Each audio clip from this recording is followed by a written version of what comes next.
Hello tout le monde, on se retrouve aujourd'hui pour l'update manga. Aucune idée du nombre. Là c'est un pêle-mêle. J'ai une case en fait qui est remplie avec des mangas. Du coup je vais les prendre, je vais vous en parler. Je vais les reposer. Et ça va être comme ça toute la vidéo. C'est le principe de l'update. Voilà, il y a pas mal de trucs, des avis mitigés, des avis un petit peu sympas, des avis beaucoup. Voilà. Du coup on va y aller tout de suite. Alors tout premièrement je me suis... Oh, parc-page. Hop là. Il terminera pas plus bas. Je me suis lu du Red Ice Sword. Je vais remettre ça dans l'ordre. Pas du tout dans l'ordre. Je me suis lu du 4 au 6 de Red Ice Sword. Et c'est là où j'ai découvert que pendant mon déménagement, je sais pas si vous le verrez, j'aurais évité de les limiter. En gros, j'ai un coup de tuteur sur la couverture. Voilà. Ça m'étonnait aussi. Je sais que j'ai un roman, je crois que c'est Spice and Wolf aussi qui a un coup de cutter. Bon, tant pis. Donc je me suis lu 3 tomes de Red Ice Sword. Donc c'est une série qui finit en 15 tomes. Là pour moi en fait j'ai pas grand chose à vous dire puisque c'est clairement... C'est pas de la relecture mais j'ai vu l'anime et ça se passe exactement comme dans l'anime. Donc là on est sur plutôt la présentation des deux camps. C'est-à-dire le Night Raid et la confrérie d'Esdes. Je sais même pas comment on les appelle. Que j'aime bien ce moment-là parce que autant je suis de tout cœur attachée au Night Raid, autant je peux comprendre les ambitions et les envies et les personnages du camp de SDS. Du coup, comme je sais que ça va partir en affrontement, si vous pensez que ça va pas partir en affrontement, faut vraiment changer de manga. Je sais que mon cœur va se rebriser plusieurs fois. Je sais qu'il va se rebriser plusieurs fois. Ouais. Mais j'adore cette série, donc je la continue, donc ouais, il faut que j'achète la suite. Clairement, je vais souvent dire j'achète la suite, donc on va directement bannir cette phrase du vocabulaire. Comme ça, c'est une phrase, vous le savez dans votre tête, quand je finis une phrase, vous dites elle veut peut-être acheter la suite. C'est plus simple. Ensuite, je me suis lu les deux Van Gogh que j'ai pris à la bibliothèque, donc de Ozumi aux éditions Glénat. Alors là, c'est un pote qui m'harcèle depuis genre 2 ans. Si tu passes par là, Samir, c'est bon, je l'ai lu. Tu peux arrêter de m'harceler. Donc on est sur l'histoire de deux Van Gogh. Donc Van Gogh, si je vous présente Van Gogh, ça va être compliqué. C'est un peintre, voilà. Et en fait, on a du coup Van Gogh peintre et Van Gogh vendeur d'art qui sont frères.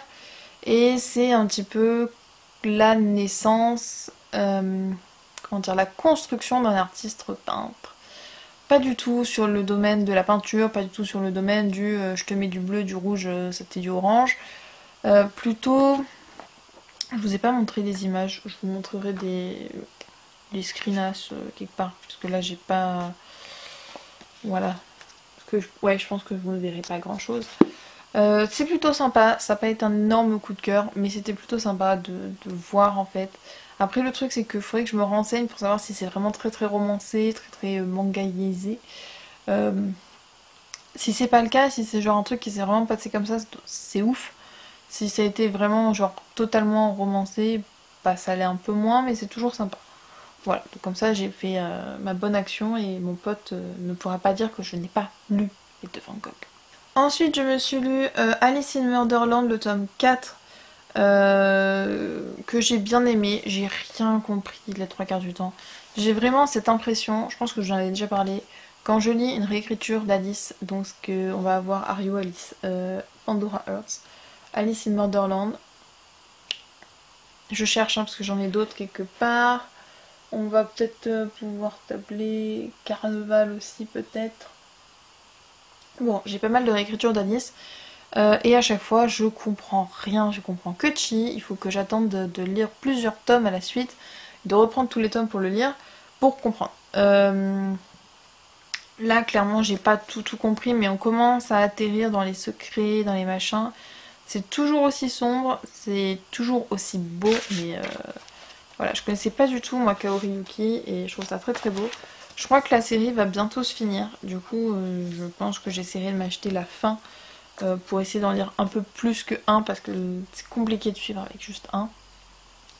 Mais franchement pas mal, c'est vraiment du flingue, des combats, c'est très sanglant et ouais en fait j'aimerais bien qu'il y ait juste une petite pause dans les combats et qu'on se dise Bon les gars, on pose sur la table qui est qui que machin, parce que le mec aux cheveux blancs, il est là partout, il se déchaîne, c'est un fou furieux, et personne ne sait qui c'est. Est-ce qu'on peut savoir qui c'est? Ce serait sympathique. Hein, voilà, mais franchement, c'est un manga qui est vachement cool, mais c'est très difficile à suivre comme histoire. Voilà, je vous l'annonce tout de suite, c'est très compliqué à suivre comme histoire. Ensuite, je me voulais un petit peu du thriller. Je me suis donc lu King's Game Extreme, le tome 2 et le tome 3. C'est une série qui est terminée en 5 tomes. Je voulais simplement voir un petit peu la suite. Clairement, c'est sympa, mais c'est pas... Comment dire? Ça n'arrivera pas au niveau du King's Game. D'ailleurs, ils sont où les King's Game? Ils sont là. J'ai eu un blanc, je me demande où est-ce que je les ai mis? Parce que moi, King's Game, le premier, donc le simple, m'avait totalement transporté. Et là, ouais, on a quelques indices qui pourraient faire que croire que... Donc je sais pas s'il faut que j'aille lire Origins pour mieux comprendre. On a clairement des personnages qui pètent des câbles, hein, mais vraiment, il y en a une, elle pète des câbles... Voilà, c'est sympathique, donc je pense que je me lirai quand même les deux autres, mais je suis pas sûre de garder les King's Game, et en fait j'aimerais bien, appel aux bibliothèques près de chez moi, acheter King's Game Spiral et King's Game Apocalypse ou des trucs comme ça, que j'ai pas besoin de les acheter.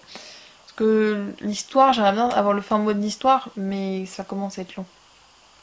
Donc King's Game, moi c'est pas mon préféré, je pense que je me lancerais bien plus dans Origins, mais bon, quand j'étais à Lazy Cash avec ces deux-là, donc j'allais pas me dire les gars, moi je préfère Origins, vendez-moi Origins, on les a pas.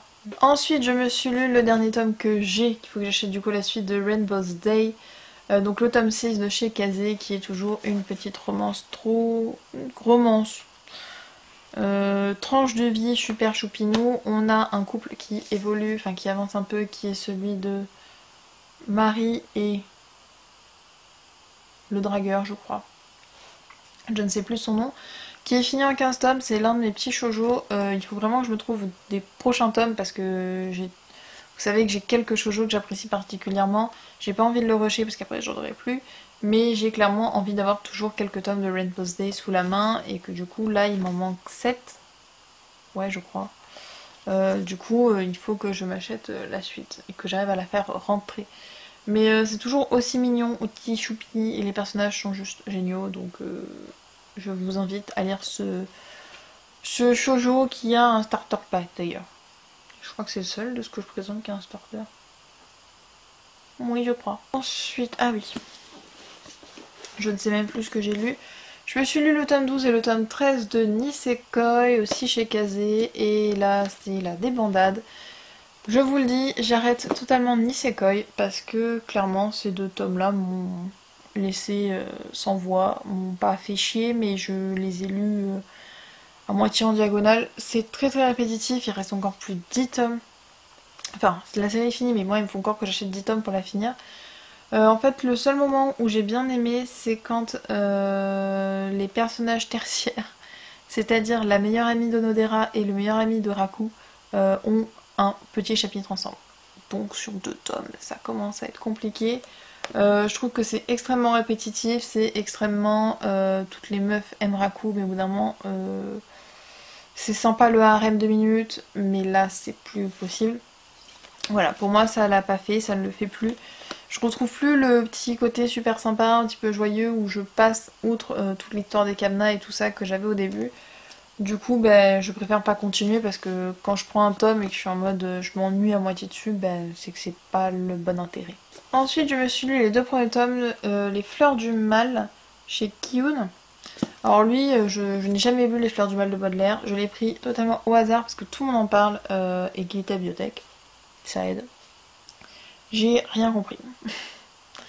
Si, j'ai compris que cette meuf est une énorme sadique, que ce pauvre mec il était limite là, il a juste fait une pauvre connerie et il peut pas la rattraper et qu'elle la fout dans les situations les pires trucs. Donc je sais pas si c'est le principe, si c'est le machin, je pense que je... Ah c'est une série complète en 11 tomes, cool. Je m'enfanterai sûrement la suite pour voir, mais c'est malsain mais pas trop malsain, mais c'est très bizarre. Surtout la fin les scènes de ce qui se passe vers la fin du tome 2 où j'ai pas compris, genre le mec il pète un câble, du coup je sais pas si la meuf avait raison et en fait il est totalement starbé ou si qu'elle elle est tellement starbée qu'il l'a rendu starbé. Très bizarre. Voilà. Donc n'hésitez pas à me dire pour cette série parce que moi je comprends pas grand chose pour l'instant, c'est un peu le flou total. Après j'ai pas lu Baudelaire. C'est pas de la poésie Baudelaire d'ailleurs, faudrait que je me renseigne. Ensuite je me suis lu, alors ils sont pas dans l'ordre mais ce sera pas grave, je me suis lu les 7 premiers tomes de Twinkle Star. Donc c'est par l'auteur de...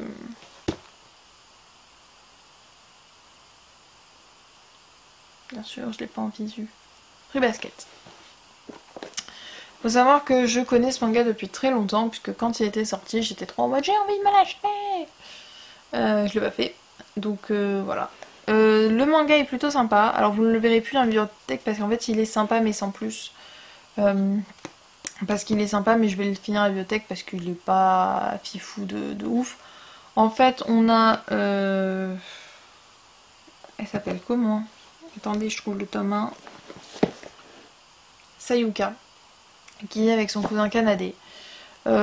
Qui vivent parce que je vais pas vous raconter ce que c'est un gros spoil, mais en gros ils vivent dans la même maison, mais c'est pas parce qu'ils s'aiment bien à la base. Et on a lui qui est Shishiro et qui est un mec trop ténébreux, trop mystérieux, qui s'est ramené à l'anniversaire de Sayuka, comme ça. Mais bonjour, je suis un pote, exactement, oui vas-y rentre, pose-toi, prends du gâteau. Et du coup il va être dans son lycée et il va se passer pas mal de choses et que c'est un truc avec des étoiles. Ils ont des amis, il y a des gens qui se font friendzone. C'est un peu compliqué, je trouve qu'il y a quand même des personnages qui ressemblent beaucoup à Fruits Basket. Comme le personnage de... Comment expliquer? Donc je sais pas si vous verrez, mais ce personnage là, qui est déjà c'est Saki de Fruits Basket, et qui a un caractère un peu chelou, mais voilà. C'est sympa, mais c'est pas le manga du siècle. Clairement, lisez-le si vous pouvez le lire parce qu'il est quand même assez sympa. Vous passez quand même un moment assez cool. Il est en 11 tomes, donc moi il va me manquer quelques tomes pour finir de le lire. Mais clairement, si vous deviez choisir entre Fruits Basket et Twinkle Star, ben, vous allez sur Fruits Basket en fait. Ensuite, à bibliothèque, je me suis pris les 4 premiers tomes de Moving Forward. Aux éditions Akata, que ce shoujo m'avait énormément fait de l'œil. Je trouvais les couvertures magnifiques, c'est du Akata, généralement Akata j'accroche bien. Et au niveau de l'histoire, c'était sourire pourquoi, sourire pour qui, pour masquer les blessures et exprimer un jour. En gros, on a Kuro qui est une lycéenne qui n'a pas une vie facile et qui a toujours un sourire radieux avec sa queue de cheval parce que elle a l'impression que si elle fait une queue de cheval, ses traits sont tirés et du coup elle sourit. Et j'ai moyennement aimé. Je me suis laissée porter par le manga, mais j'ai pas forcément accroché plus que ça au personnage. Le tome 4, fin tome 4, je me dis que j'aimerais bien lire peut-être le tome 5-6, mais pour quelque chose où j'étais sûre de kiffer, ben, je me suis un peu retrouvée en mode... Ouais, c'est pas ouf en fait. C'est vraiment genre des ados et je sais pas. Je ne sais pas quoi en penser. L'héroïne sourit trop et en même temps elle veut pas sourire et en même temps elle est en mode... Ah. C'est très compliqué de vous le résumer mais il est très très beau au niveau des dessins et tout ça. Je pense que je me lirai le tome 4, 5, 6 plutôt. Pour me faire un avis vraiment dessus. Mais pour l'instant je suis clairement mitigée. J'ai passé une lecture ni bien ni mauvaise en fait, juste une lecture bof quoi, juste vous savez c'est un peu genre vous avez rien à lire et vous avez ça sur le côté, bah vous le lisez quoi, parce que vous avez que ça à lire. Ensuite on retourne avec des trucs un petit peu plus funky fou. Je me suis lu le tome 7 et 8 de Radiant, donc de Tony Valente, qui... Je me suis relu il y a pas longtemps Radiant, mais clairement j'ai envie de dire ouais vers le tome 15 je pense que je vais encore tout me relire. Ça se complexifie énormément au niveau du tome 7 et du tome 8 par rapport à Piccolo, non Piodo, le truc muche là. Hein, lui, il file un mauvais coton, très mauvais coton. Voilà, donc je trouve que Radiant c'est génial, il faut que je me procure la suite, donc le tome 9 et le tome 10 quand il sortira. Voilà, je regarde par là parce que j'ai acheté le tome 8, j'avais trouvé en occasion. Voilà, non Radiant c'est génial, c'est un manga français qui est juste sublime au niveau de dessin et de l'histoire et que je vous recommande à 15 milliards de pourcents, mais là c'est pas une lecture que vous faites en mode y a que ça à lire, c'est genre la lecture, vous le voyez sur la table de nuit, vous dormez pas tant que vous l'avez pas lu en fait. C'est vraiment l'un des meilleurs shonen je pense que j'ai lu. Donc il faut le lire. En plus vous n'avez pas beaucoup d'excuses parce que bientôt l'adaptation animée qui arrive, donc il n'y a pas de gens qui vont me dire gna gna gna j'ai pas le budget, il y a trop de tomes, vous allez voir l'adaptation de Radiant et puis c'est tout. Ensuite je me suis lu le tome 14, je sais pas si je vous ai parlé des tomes avant. Bon, j'ai lu jusqu'au tome 14 de Silver Spoon, donc par l'auteur de FMA. J'étais très perturbée par ce tome là parce que pour moi, entre guillemets dans l'histoire, j'étais en mode ils sont à la fin de leur première année de lycée technique et en fait non, ils sont en terminale. Du coup je suis en mode what, j'ai pas tout compris. Je sais pas si c'est parce que j'ai tout lu d'un coup ou que j'ai pas décousu, mais en gros ils se barrent du lycée quoi là. Et du coup j'avais pas trop compris ça, moi j'étais en mode bah, oh, on a encore 3 petites années de lycée, tranquillement. Pas du tout. Donc Silver Spoon c'est vraiment un super manga sur le lycée agricole, de l'humour énormément. Pour l'instant, je vous mets quand même un frein. J'ai mon chat qui fait n'importe quoi là-bas. Je te vois Vanille, je te vois. Je vous mettrai quand même cependant un frein sur Silver Spoon puisque actuellement le manga était en pause pendant plus de 11 mois et que 3 semaines après sa reprise il est reparti en pause. Je ne sais pas pour quelle raison mais du coup je ne sais pas quand est-ce qu'on aura la suite. Et ça c'est du coup un peu dommage et ça peut être un petit frein pour la lecture.